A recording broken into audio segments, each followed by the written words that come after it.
Swadika, hello and welcome. You're watching ASEAN Challenge, the show to give you the latest updates and hot topics and issues happening around your ASEAN community in two languages, Thai and English. I'm Rosalind Tepawan. And I'm Alisa สิทธิวงศ์ขอต้อนรับคุณผู้ชมทุกท่านเข้าสู่รายการ ASEAN Challenge ค่ะรายการข่าวสารรอบอาเซียนเป็นภาษาอังกฤษและภาษาไทย And to kick off our show, to take a look at one of the biggest games to hit Southeast Asia and all of Asia, as a matter of fact, has kicked off over the past week and beyond. So we'll take a look and recap all of the bronze medals and golds and silvers that have accrued all over Asia. That's right. We can say that new records have been broken in several sports. And just to give you a hint or a little clue on what we're going to be talking about, a lot of Chinese athletes were able to bring home new medals and new, we can say, records for their country and for Asian Games altogether. Now, taking a look at the first sport that we're looking at is swimming. That's one of the biggest highlights and one of the top sports for the Asian Games this year, of course. And the Chinese swimmer himself, Liu Xing, was able to break a record. This is considered the third record for Asian Games that this swimmer was able to break, of course. And she, clocked 26.98 seconds in the women's 50-meter backstroke. So this, of course, was a record that was broken. Her previous record was 27.06 seconds set by her compatriot Zhao Jing in 2009. So China's been able to break another record, as we can see on screen at the moment there, as she reaches the finishing point. A lot of impressive showmanship right there and a lot of impressive set of skills in swimming. Not only was 20-year-old Liu Qiang one of the record breakers, but it seems another Japanese swimmer, Rikako Ike,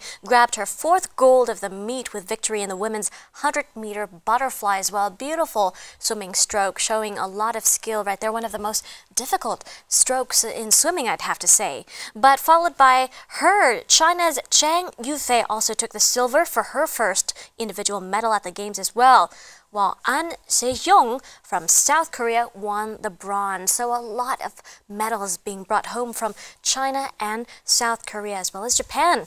And more than that, China's swimming sensation Sun Yang won his 8th Asian Games gold. Now over to the men's division after storming to the finish line in the men's 400 freestyle. That's right. So taking a look at another area in the swimming sports, of course, the men's 50 meters freestyle for gold medal. Of course, China's Yu Hixin was able to achieve that ahead of Japanese duo Katsumi Nakamura and Shunichi Nako. Now taking a look at another sport now, going to weightlifting. The Rio Olympic silver medalist Iko Yuli Irawan claimed Indonesia's first gold in weightlifting at the Asian Games, winning the men's 62-kilogram category. Now, Yuli Irawan won the medal in front of President Joko Widodo, who cheered him on along with the crowd himself. As for Vietnam, Trinh Van Vinh took silver and Uzbekistan's,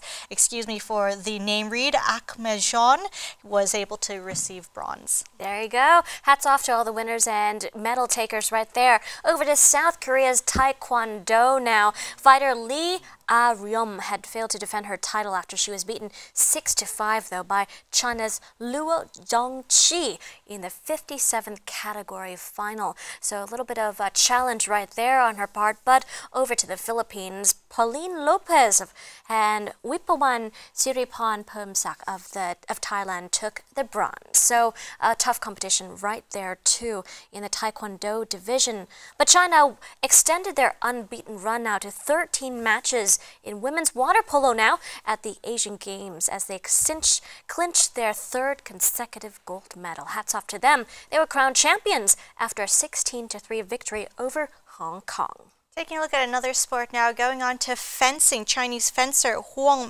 Mengkai has claimed the second fencing gold for China by defeating Choi Nicholas Edward of Hong Kong 11-10 in the men's individual foil final. As for the bronze medal, it went to the semi-finalists Son Yong-ki from South Korea and Chuang Ka-long from Hong Kong. In terms of the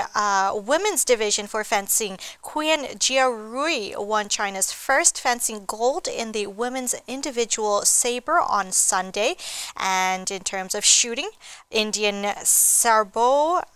age 16, clinched a gold medal on his debut games by winning the men's 10-meter air pistol with a score of 240.7 points. It's considered as a game record. Right, over to Japan. Japan's Tomoyuki Matsuda led for most of the final but had to settle for silver ultimately.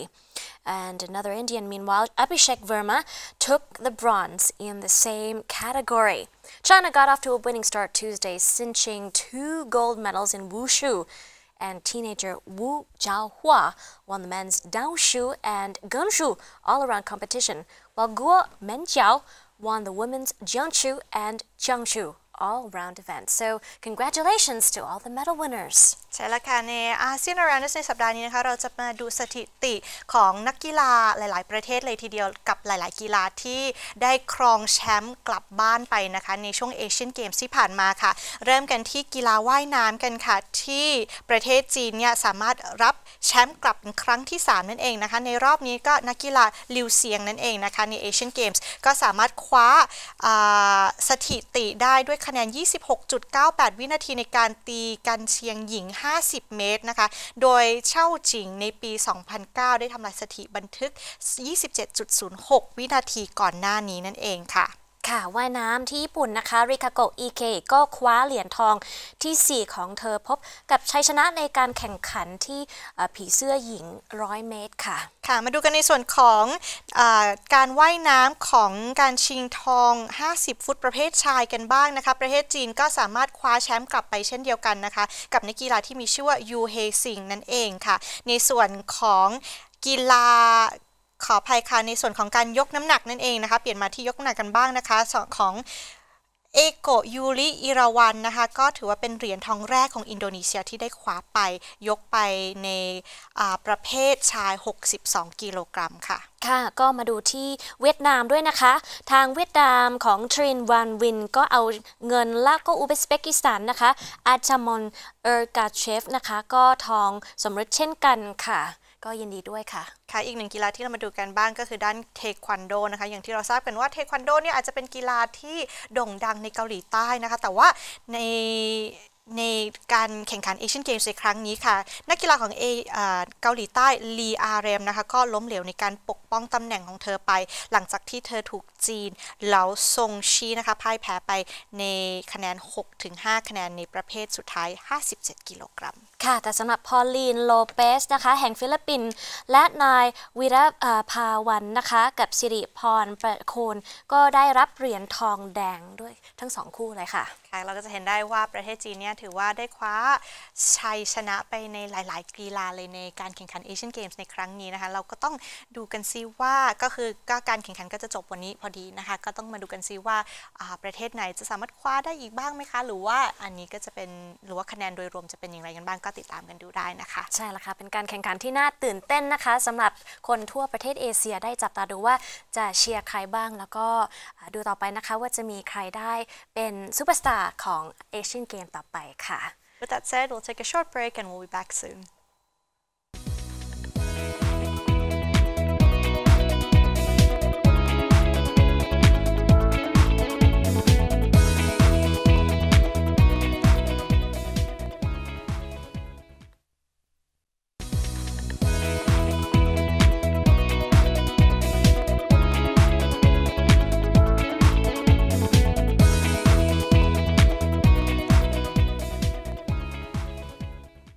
Welcome to the program into ASEAN Hot Issues Now. We'll update you on the latest headlines that made news all over ASEAN plus the world and beyond. That's right. So beginning off with the situation surrounding the Rohingya crisis in Myanmar, specifically in the Rakhine State, it has been approximately 1 year since the situation has been ongoing still. So we'll take a look at what several people have to say on this issue. Right.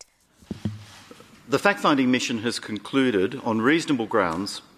that the patterns of gross human rights violations and serious violations of international humanitarian law that it has found amount to the gravest crimes under international law. These have principally been committed by the military, the Tatmadaw. The mission has concluded that criminal investigation and prosecution is warranted, focusing on the top Tatmadaw generals in relation to the three categories of crimes under international law: genocide, crimes against humanity, and war crimes. We're with the fact-finding mission on Myanmar, appointed by the Council last year now.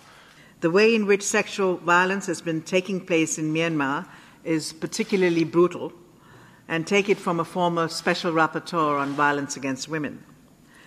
The scale, brutality, and systematic nature of rape and violence indicate that they are part of a deliberate strategy to intimidate, terrorize, or punish the civilian population.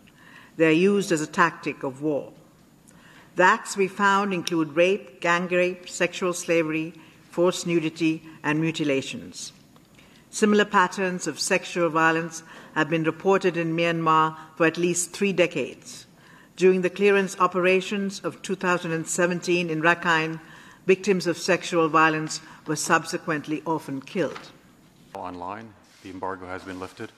Accompanying the report is a press release, satellite images, and other material that... The main perpetrator of the serious human rights violations outlined in our report, including of the acts of sexual violence, is the Myanmar military. The Tatmadaw Command exercises effective control over its troops as well as over their armed actors deployed in military operations. In our report, we have listed the names of the highest level of command. In doing so, we seek to underscore their responsibility. Responsibility starts at the top. We believe that these individuals must be investigated and prosecuted for the crimes committed in Myanmar. Their names are the Tatmadaw Commander-in-Chief, Min Aung Hlaing. It is clear that throughout the period in question, he is at the helm of the Tatmadaw with effective control over government forces involved in violations. The Deputy Commander-in-Chief, Vice Senior General So Win. Commander Bureau of Special Operations, 3, Lieutenant General Ong Kiao Zhao. Commander Western Regional Military Command, Major General Mang Mong So. Commander 33rd Light Infantry Division, Brigadier General Ong Ong. Commander 99th Light Infantry Division, Brigadier General Tan U. It's important to read. Copies of the press release and the report are in the back of the room. We are deeply disappointed that State Councillor Daw Aung San Suu Kyi has not used her position or her moral authority to stem, prevent, or condemn the unfolding events in Rakhine State. In bringing out this report, we hope the international community will act not only to bring justice for victims, but also to help deter future atrocities. Good morning and thank you for coming. As Mr. Darusman said, one of the... Expecting justice and truth from any Myanmar domestic process is simply naive. There is no will and there is no capacity. Yet accountability is essential if Myanmar is to escape a destiny of violence and serious human rights violation. Without accountability, the history of the past half-century will be repeated again and again. Impunity has demonstrably contributed to the validation of deeply oppressive and discriminatory conduct. It has enabled recurrence of violations, it has emboldened perpetrators, and it has silenced victims. This must stop. Thank you for coming. So those were various sound bites and developments coming from various members and panelists of the UN investigating fact-finding committee that has accused Myanmar military officials of mass killings and gang rapes of Muslim Rohingyas with genocidal intent, they say. And various commanders-in-chief and generals should be prosecuted, they said, for orchestrating such crimes against humanity. So with that said, the UN is going to continue to carry out these various accusations and make sure that the officials and the generals receive justice. But that said, the civilian government led by Aung San Suu Kyi has also been accused of allowing hate speech to thrive. also being accused of destroying documents and failing to protect minorities from various crimes against humanity and also war crimes by the army in Rakhine, Kachin and Shan states, according to their report. So we'll have to continue to watch and monitor to see what kind of accusations they had carried out against the de facto leader of Myanmar, Aung San Suu Kyi as well.ใช่แล้วค่ะในอาเซียนฮอตอิชชูในข่าวแรกของเรานะคะก็มาดูในส่วนของประเด็นที่เกี่ยวข้องกับโรฮิงญานะคะกับการที่สหประชาชาติได้เสนอฟ้องร้องผู้นำกองทัพพม่าล้างเผ่าพันธุ์โรฮิงญานั่นเองนะคะในส่วนของการสอบสวนหน่วยงานสูงสุดด้านสิทธิมนุษยชนขององค์กรสหประชาชาตินะคะก็ได้เสนอให้มีการสอบสวนนานาชาติและฟ้องร้องดำเนินคดีฆ่าล้างเผ่าพันธุ์ต่อผบทสสและผู้นำระดับสูงอีก5นายของกองทัพเมียนมาจากการสังหารหมู่และรุมโทรมชนกลุ่มน้อยชาวโรฮิงญาในรัฐยะไข่นั่นเองค่ะในส่วนของ The UN Independent International Fact-Finding Mission on Myanmar นะคะก็ได้แถลงรายงานสรุปผลสอบสวนเหตุการณ์ความรุนแรงในรัฐยะไข่นั่นเองรายงานนี้นะคะมีขนาด20แผ่นเป็นรายงานที่ระบุว่าทหารกองทัพเมียนมาเนี่ยได้เผาพันธุ์ขออภัยค่ะเผาหมู่บ้านซึ่งถือว่าเป็นการกระทำที่เกินเลยกว่าเหตุไม่สมส่วนกับภัยคุกคามด้านความมั่นคงที่แท้จริงใช่ค่ะได้บอกว่ามีไม่ใช่แค่เผาผลาญนะคะแต่ก็มีการข่มขืนแล้วก็ฆาตกรด้วยเช่นกันนะคะการแถลงข่าวคราวนี้ก็เลยมีการบอกอัปเดตรายละเอียดนะคะซึ่งทางเจ้าหน้าที่ก็จะมีการสอบสวนต่อไปค่ะSo there you go, some details coming from the fact-finding mission on Myanmar with Christopher Sidoti said that the mission concluded the prosecution is in fact related to genocide, crimes against humanity and war crimes. So we'll keep you posted on those developments. But meanwhile, still on the similar note and on the same issue, we have updates coming from Facebook as well, as various officials from the military of Myanmar are accused of crimes against humanity. Facebook, in fact, said earlier this week, Monday, that it was actually removing certain military Myanmar officials from social media website Facebook as well as Instagram. They said this is a move to prevent the spread of hate and misinformation after reviewing the content of the latest fact-finding panel discussions and press conference as well. So they will specifically ban 20 Burmese individuals, they say, as well as organizations from Facebook. And that includes Senior General Min Aung Hlaing, the Commander-in-Chief of the Armed Forces, as well as the military's Myawaddy Television Network, according to Facebook. So there'll be more developments coming from that. Earlier on, investigators from the UN said the military carried out these mass killings and gang rapes with genocidal intent. And because of that, this is leading to a series of reactions and responses from the US's major tech companies as well. As indeed, you can say misinformation and hate has continued to be spread over the past several years. That's right. So this is considered a quite big move for Facebook to do. They say that this is the first time that Facebook has done something in this scenario or something similar to this. Now, in which 20, of course, Burmese individuals and organizations, as you had mentioned, will be banned from Facebook, but a total of that altogether include 18 accounts and 52 pages. And these pages and accounts have a total of approximately 12 million people following them. So it is a great impact that's going to happen here. But in terms of the UN investigations and what Facebook has said, it's in order to prevent the spread of hate and misinformation as well. Right, we'll have to keep our eyes peeled and watch to see whether or not new Facebook accounts may also get created under pseudonyms. So we'll have to keep you posted and follow up on that as well. ใช่ค่ะยังต่อเนื่องกับข่าวที่เกี่ยวข้องกับโรฮิงญานะคะแต่ว่ามาดูในด้านของโลกออนไลน์กันบ้างค่ะทางด้าน Facebook นะคะก็ได้ออกแถลงการเมื่อวันจันทร์ที่ผ่านมาเรื่องการระงับบัญชีผู้ใช้งาน Facebook 18 บัญชีเพจนะคะซึ่งรวมไปแล้ว52เพจกับบัญชีของคน18 คนนะคะก็แล้วก็อีก1อันก็เป็น Instagram อีกนะคะซึ่งส่งผลกระทบต่อบุคคลและหน่วยงานรวม20รายชื่อซึ่งมีผู้ติดตามรวมกันเกือบ12ล้านคนเนี่ยรวมถึงเพจอย่างเป็นทางการของพลเอกมินอองไลน์นะคะผู้บัญชาการทหารสูงสุดและเพจสถานีโทรทัศน์เมียวดีในเครือกองทัพเมียนมาอีกด้วยความเคลื่อนไหวดังกล่าวของ Facebook นะคะก็ถือว่าเป็นครั้งแรกที่เครือข่ายสังคมออนไลน์ที่ใหญ่ที่สุดของโลกระงับบัญชีผู้ใช้งานของเจ้าหน้าที่ระดับสูงทางการเมืองหรือกองทัพของประเทศใดประเทศหนึ่งโดยที่ Facebook เนี่ยก็ได้ให้เหตุผลว่ามันสอดคล้องกับการรายงานของคณะมนตรีสิทธิมนุษยชนแห่งสหประชาชาติหรือ UNHCR ว่าบุคคลและหน่วยงานเหล่านี้เกี่ยวข้องกับการละเมิดสิทธิมนุษยชนอย่างร้ายแรงต่อพลเมืองในประเทศค่ะค่ะเราก็ต้องจับตาดูต่อไปนะคะว่าถึงแม้ว่าจะระงับเพจ Facebook เนี่ยจะมีการเปิด Facebook ใหม่ไหมภายใต้ชื่ออื่นหรือว่าจะมีการยังไงบ้างเราก็จะคอยฟังดูนะคะว่าจะมีการตอบรับยังไงจากคนที่ถูกระงับ Facebook but on the other hand there are some more developments as well coming from a mass destruction satellite image showing the settlements of the Rohingya in Myanmar and that actually also is in line with this development when the panelists have come out to show indeed the Myanmar military had in fact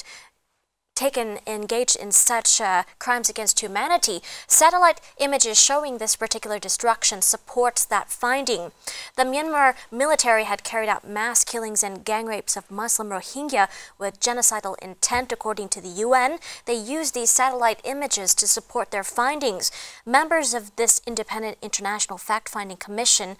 in Myanmar was set up last year. They interviewed altogether 875 victims, witnesses as well in Bangladesh and other countries, analyzing documents, videos, photographs, and these particular satellite images as well, comparing and contrasting all the changes and developments. The high-resolution satellite imagery you saw earlier had been collected and analyzed by the Geneva-based United Nations Institute for Training and Research,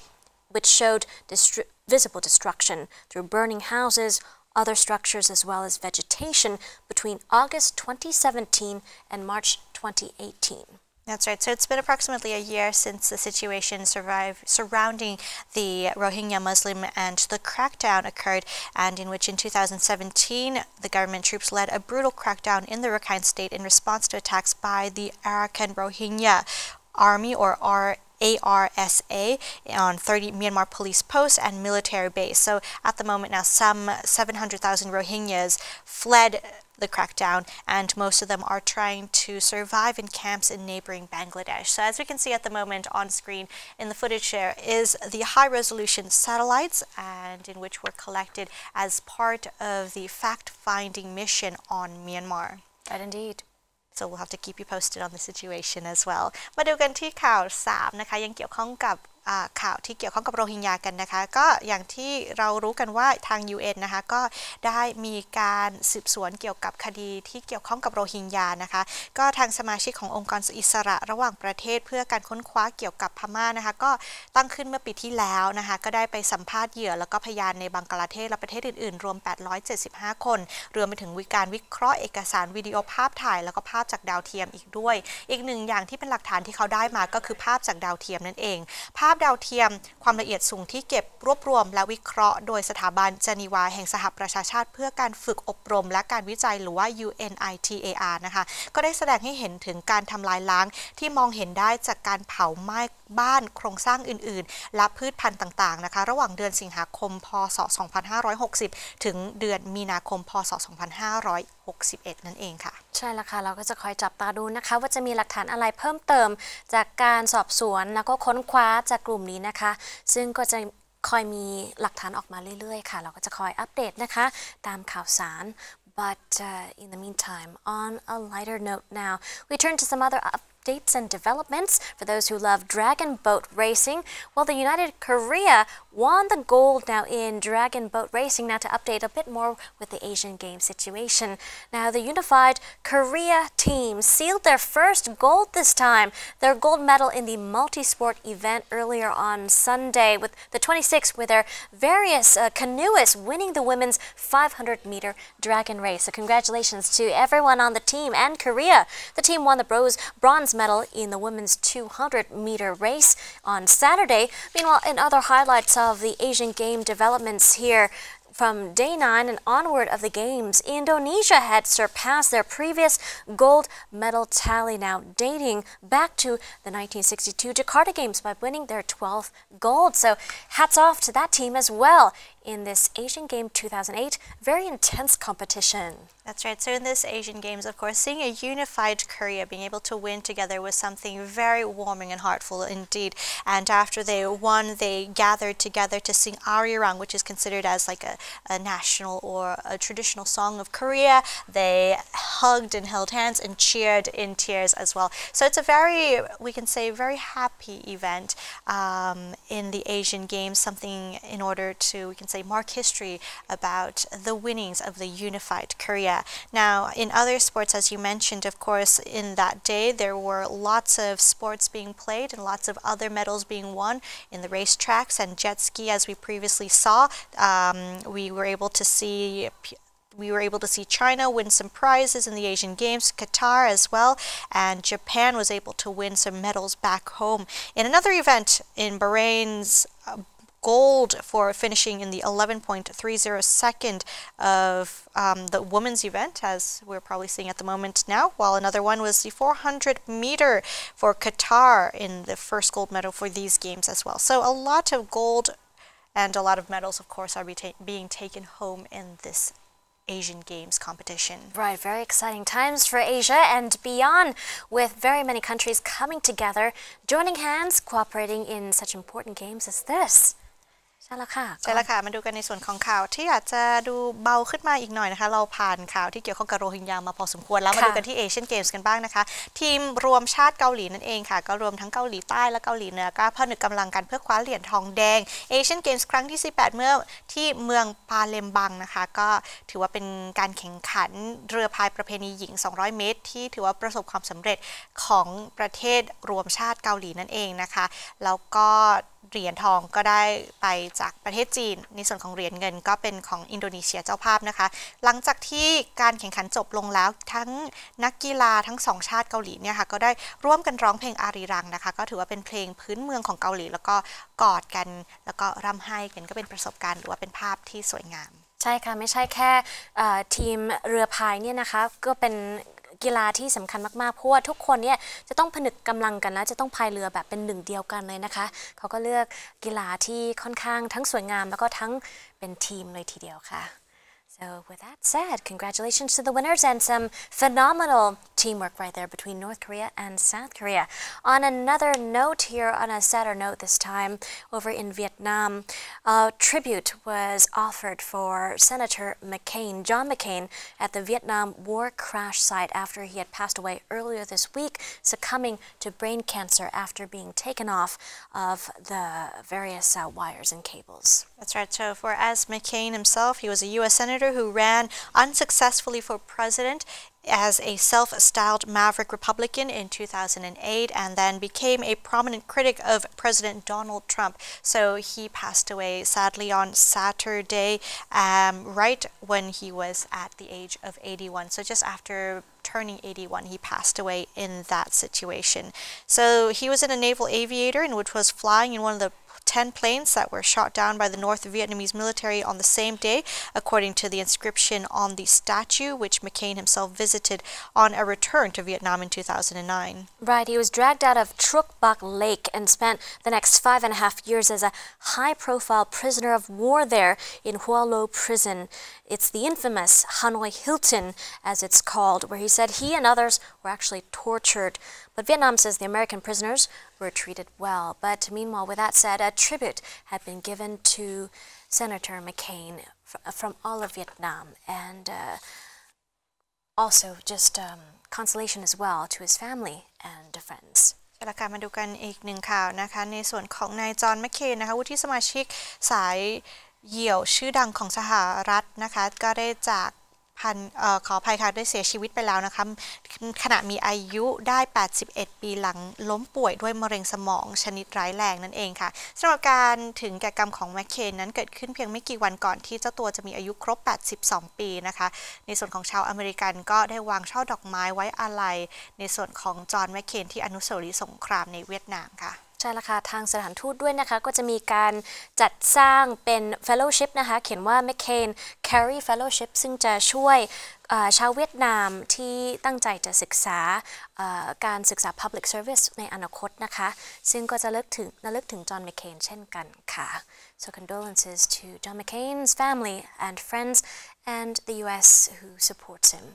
But with that said, we take a short break now. We come back with more lighter developments in ASEAN calendar, so stay with us. พักกันสักครู่ค่ะ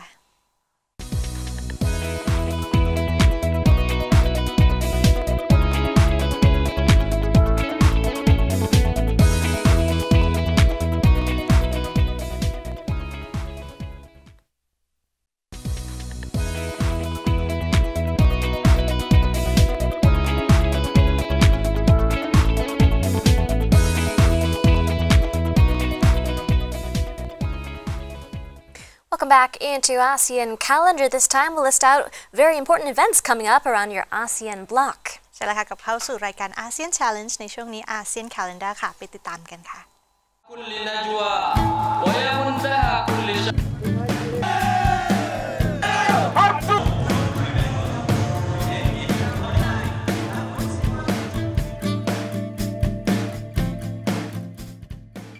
The 1st of September 2018, Sub Naka Satien Memorial Day. Sub Naka Satien was a Thai conservationist, environmental activist, and scholar who was renowned for his efforts to protect Chiao Lan Lake, Thung Nhai Naresuan Wildlife Sanctuary, and Hoi Ka Keng Wildlife Sanctuary. Sub committed suicide to signify the importance of the environment and to preserve it. According to the Bangkok Post, the death of Sub Naka Satien, a forest conservator who committed suicide in 1990, helped transform the status of Thung Nhai Naresuan and the adjacent Hoi Ka Keng Western Forest Complex into a sacrosanct site and inspired many youth to become forest patrol staff. Education. In 1959, after he finished grade 4 of primary school, he moved to attend St. Louis School of Chachoengsao Province. He was not only a smart student, but he was also the best trumpet player at the school and an accomplished artist, drawing comic books for his friends to read. Because of his passion for arts, Sub wanted to study architecture, but his university entrance examination result channeled him to the Faculty of Forestry at Genocidal University. Class of 35 from 1967 to 1971. Sub said that at first he did not want to study forestry, his fifth choice of study, but as he got accepted, he told his mother that he should study there as he was not young anymore. His classmate and fourth-year roommate at university said that Sub was a brilliant student, always sitting at the front of the class and taking notes together with drawings. Sub was seen always reading books in the evenings when his friends were partying. Sub was serious about everything, even playing soccer. It was hard to get the ball through him and score. Sub was also an excellent swimmer and was on the university water polo team. Sub did not attend his graduation ceremony. He claimed that he did not have enough knowledge to receive the certificate. After graduation, from 1973 to 1974, he briefly worked at the National Housing Authority of Thailand. Then he continued graduate studies in silviculture. In 1979, he was awarded a British Council scholarship for a master's degree at London University to study resource and environmental conservation. He was also granted a PhD scholarship to study in the United Kingdom in 1989, but decided instead to accept the position of superintendent of the Hoi Ka Keng Wildlife Sanctuary. Career. Sub conducted research on wild animals, especially birds, gorals, chamois, zeros, and ecology at Hoi Ka Keng and Thung Nhai Naresuan Wildlife Sanctuary. He also worked as a professor of biology at Genocidal University. In 1986, Sub was appointed as Wildlife Evacuation Project Leader for the Chiao Lan Dam Project, with a budget of only 800,000 baht to evacuate a 100,000-acre or 400 km square area. The Ratchaprabha Dam Reservoir or Sheolan Dam, Thailand's 13th, was completed in 1987. The resulting flooding destroyed 185 square kilometers of the country's largest remaining area of lowland evergreen rainforest. For the first time ever in Thailand, a rescue operation was carried out to try to save some of the wildlife, which included threatened and endangered species stranded on islands as the water rose. Over 18 months, 1,364 animals of 116 species were captured. 44 died soon after. Their survivors were released into protected areas nearby. Sub was able to save hundreds of animals but was aware that many more were unable to escape and died. After what he saw was the failure of Sheolan project, he fought against further logging and dam construction projects, such as the Namchon Dam. The state's plan to build the dam in the heart of Thungyai Naresuan's forest in the 1990s ignited the country's first environmental protest, in which protesters won. In 1988, Sub and his fellow conservationists took action against the Thai Plywood Company Limited, a state enterprise under the Ministry of Natural Resources and Environment, over a logging concession in Hoi Kha Keng Wildlife Sanctuary. In his argument, he said the one who wanted logging business was the Royal Forest Department, and the one who wanted to conserve the forest was also the Royal Forest Department.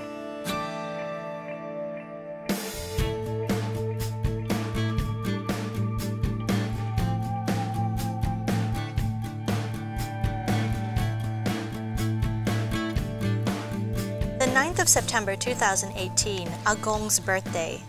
Agong's birthday is a holiday that is oriented around the celebration of the Malaysian king's birthday. In Malaysia, the king is referred to as Yang di Pertuan Agong. Agong's birthday is celebrated in various ways throughout Malaysia. The largest and most popular celebration for the holiday occurs at Istana Negara in Kuala Lumpur.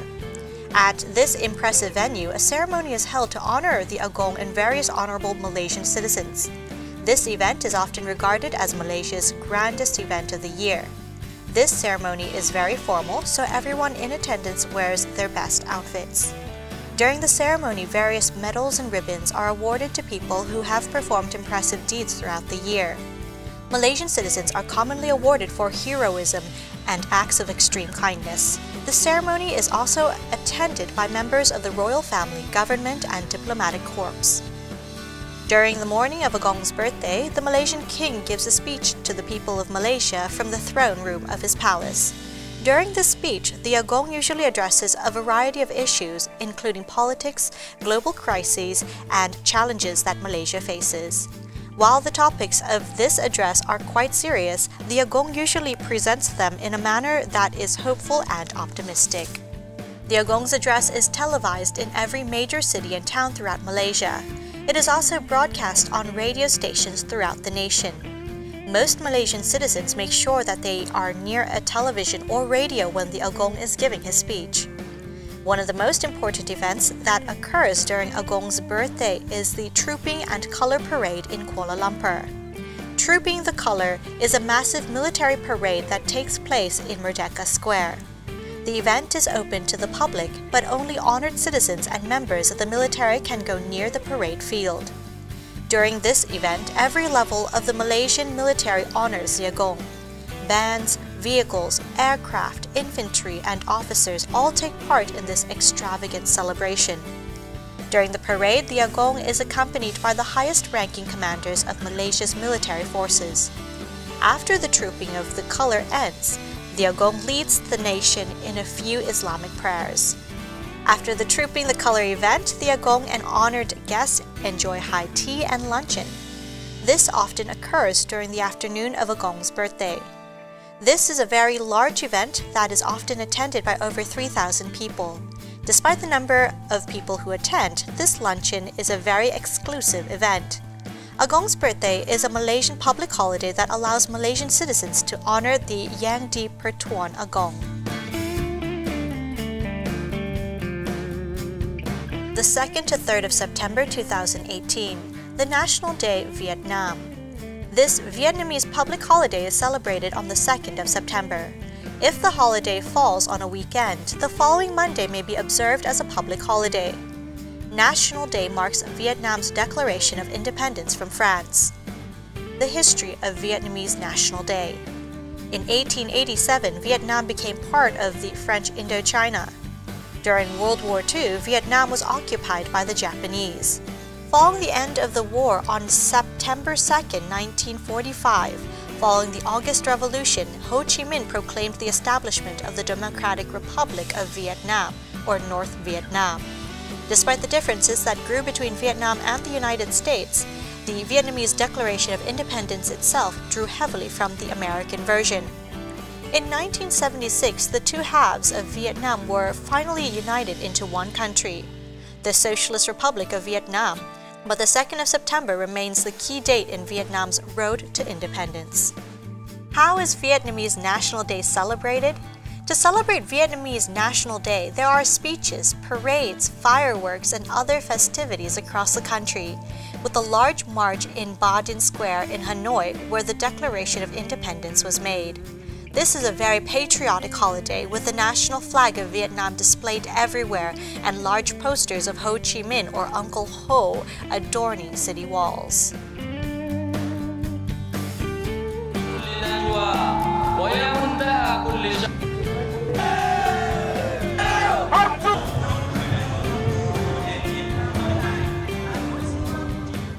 And those were the important events to mark your ASEAN calendar with. With that, we head to a short break. When we come back, more coming up in ASEAN Interview. Stay with us. เดี๋ยวกลับมาค่ะ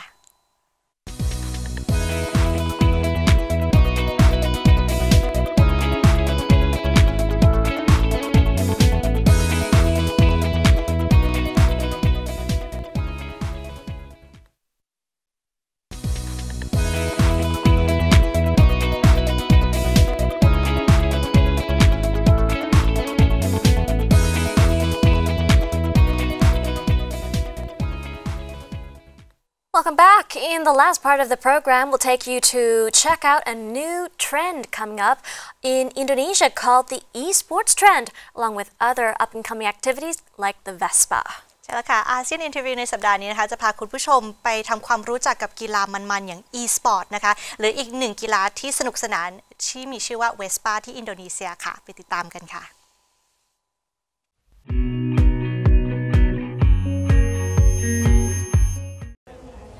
Skinny, pale, and sitting in front of a computer, Lee Seung-hyuk doesn't fit the characteristics that come to mind first when one thinks of an Olympic athlete.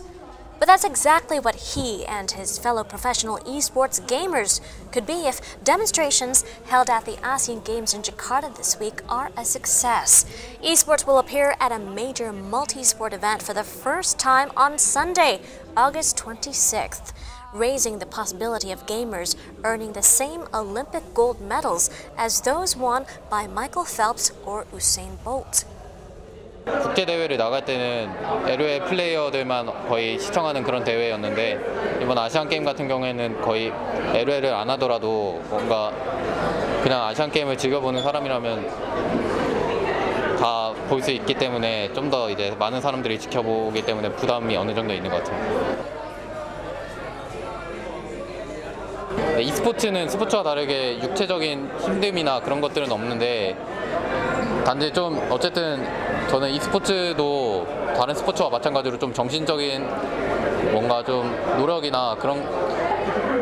힘든 과정을 거치고 그런 부분은 거의 e스포츠가 저는 좀 더 힘들 수도 있다 이렇게 생각하고 있기 때문에 뭐 그런 땀을 흘리냐 마냐로 스포츠다 아니다를 판단하는 것은 좀 부적절하다고 생각하고 있습니다.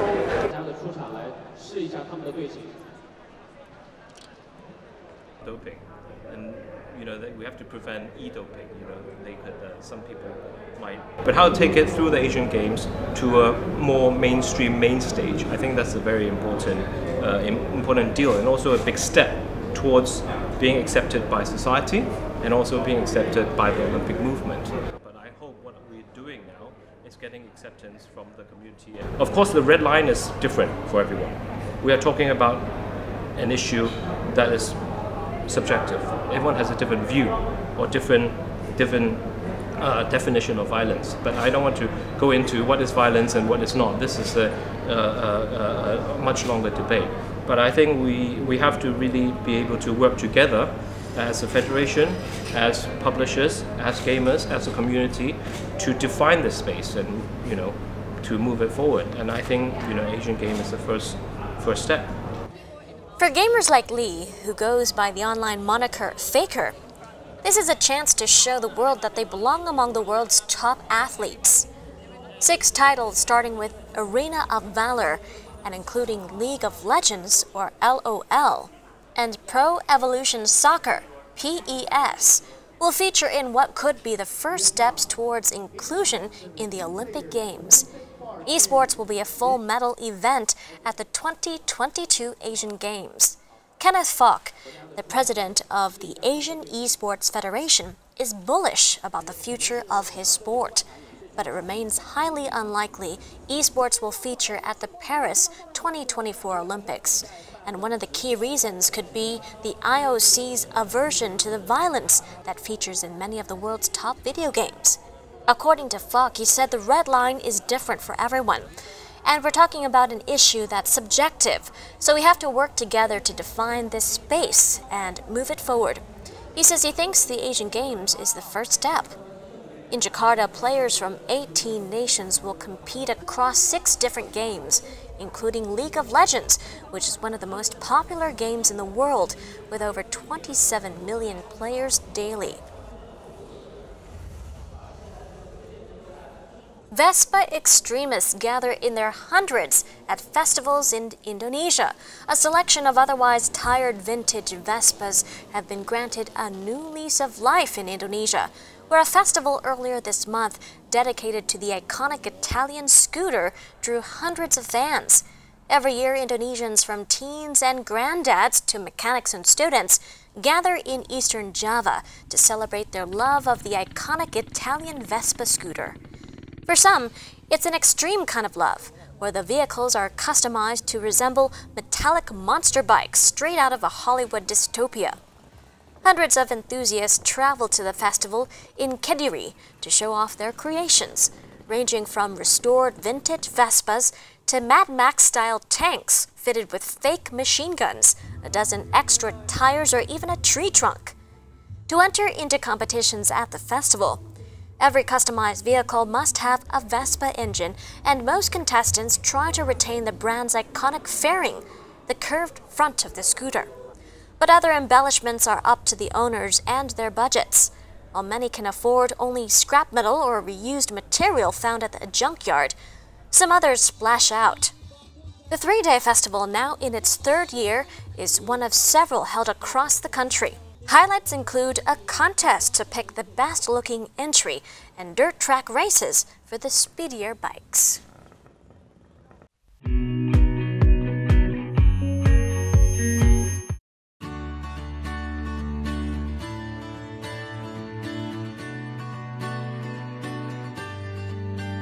Living and studying in Thailand has been a life-changing experience. It has opened me up to so many new ideas and possibilities.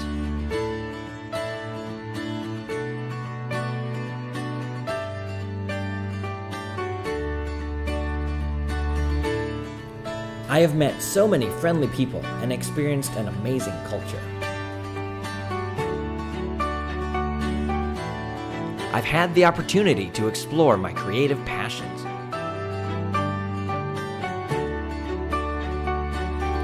I've had the chance to get involved with so many new activities. RSU has all the facilities you can imagine to pursue your dreams.